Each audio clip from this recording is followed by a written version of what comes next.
1.5 साल के अंतराल के बाद करतारपुर साहिब कॉरिडोर अब फिर से खुल गया है। साथियों, गुरु नानक जी ने कहा है, बीच दुनिया सेवी कमाइए त दरगिह बेसन पाइए।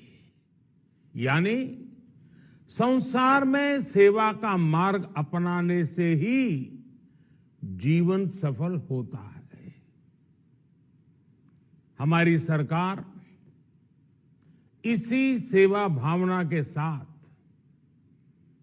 देशवासियों का जीवन आसान बनाने में जुटी है।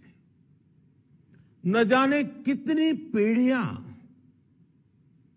जिन सपनों को सच होते देखना चाहती थी, भारत आज उन सपनों को पूरा करने का भरपूर प्रयास कर रहा है।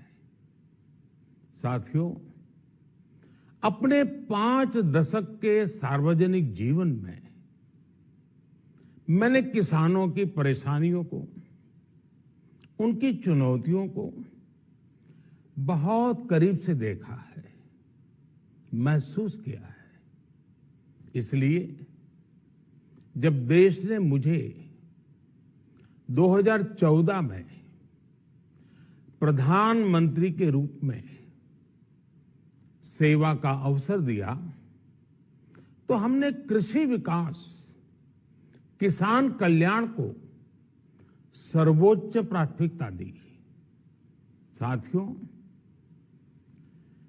इस सच्चाई से बहुत लोग अनजान हैं कि देश के 100 में से 80 किसान छोटे किसान हैं। उनके पास 2 हेक्टेयर से भी कम जमीन है। आप कल्पना कर सकते हैं, इन छोटे किसानों की संख्या 10 करोड़ से भी ज्यादा है। उनकी पूरी जिंदगी का आधार यही छोटी सी जमीन का टुकड़ा है। यही उनकी जिंदगी होती है।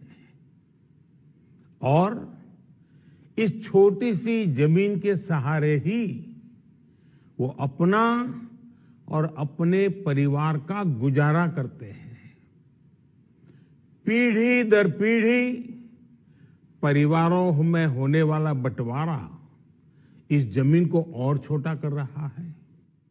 इसलिए देश के छोटे किसानों की चुनौतियों को दूर करने के लिए हमने बीज, बीमा, बाजार और बचत, इन सभी पर चौतरफा काम किया। सरकार ने अच्छी क्वालिटी के बीज के साथ ही किसानों को neem coated urea, soil health card, micro irrigation जैसी सुविधाओं से भी जोड़ा। हमने 22 करोड़ सॉइल हेल्थ कार्ड किसानों को दिए और इस वैज्ञानिक अभियान के कारण एग्रीकल्चर प्रोडक्शन भी बढ़ा। साथियों, हमने फसल बीमा योजना को अधिक प्रभावी बनाया। उसके दायरे में ज्यादा किसानों को लाए। आपदा के समय ज्यादा से ज्यादा किसानों को आसानी से मुआवजा मिल सके, इसके लिए भी पुराने नियम बदले। इस वजह से बीते 4 साल में 1 लाख करोड़ रुपए से अधिक का मुआवजा हमारे किसान भाई बहनों को मिला है।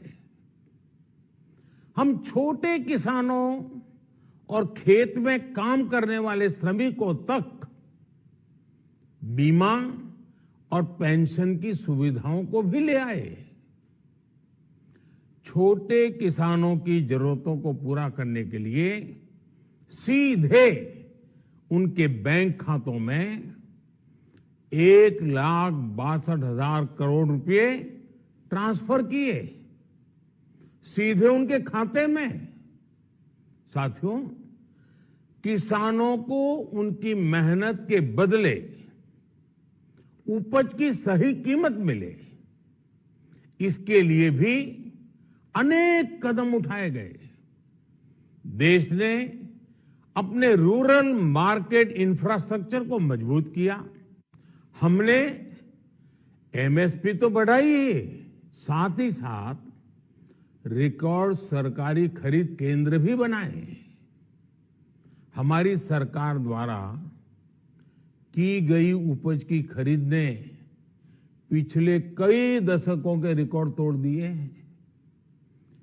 देश की 1,000 से ज्यादा मंडियों को ई नाम योजना से जोड़कर हमने किसानों को कहीं पर भी अपनी उपज बेचने का एक प्लेटफॉर्म दिया और इसके साथ ही देश भर की कृषि मंडियों के आधुनिकीकरण पर भी हमने करोड़ों रुपए खर्च किए। साथियों, आज केंद्र सरकार का कृषि बजट पहले के मुकाबले 5 गुना बढ़ गया है। हर वर्ष 1.25 लाख करोड़ रुपए से अधिक कृषि पर खर्च किए जा रहे हैं। 1 लाख करोड़ रुपए के एग्रीकल्चर इंफ्रास्ट्रक्चर फंड के माध्यम से गांव और खेत के नजदीक भंडारण, इसकी व्यवस्था, कृषि उपकरण जैसी अनेक सुविधाओं का विस्तार, ये सारी बातें तेजी से हो रही है। छोटे किसानों की ताकत बढ़ाने के लिए 10,000 एफपीओ किसान उत्पादक संगठन बनाने का अभियान भी जारी है। इस पर भी करीब 7,000 करोड़ रुपए खर्च किए जा रहे हैं। माइक्रो इरिगेशन फंड के आवंटन को भी 2 गुना करके 10,000 करोड़ रुपए कर दिया गया है। हमने क्रॉप लोन भी 2 गुना कर दिया, तो इस वर्ष 16 लाख करोड़ रुपए हो जाएगा। अब पशुपालकों को मछली पालन से जुड़े हमारे किसानों को भी किसान क्रेडिट कार्ड का लाभ मिलना शुरू हो गया है। यानी हमारी सरकार किसानों के हित में हर संभव कदम उठा रही है, लगातार एक के बाद एक नए कदम उठाती जा रही है। किसानों की आर्थिक स्थिति सुधरे, उनकी सामाजिक स्थिति मजबूत हो, इसके लिए पूरी ईमानदारी से काम कर रही है। साथियों, किसानों की स्थिति को सुधारने की इसी महाअभियान में देश में 3 कृषि कानून लाए गए थे। मकसद ये था कि देश के किसानों को, खासकर छोटे किसानों को और ताकत मिले, उन्हें अपनी उपज की सही कीमत और उपज बेचने के लिए ज्यादा से ज्यादा विकल्प मिले। बरसों से ये मांग देश के किसान, देश के कृषि विशेषज्ञ, देश के कृषि अर्थशास्त्री, देश के किसान संगठन लगातार कर रहे थे। पहले भी कई सरकारों ने इस पर मंथन भी किया था।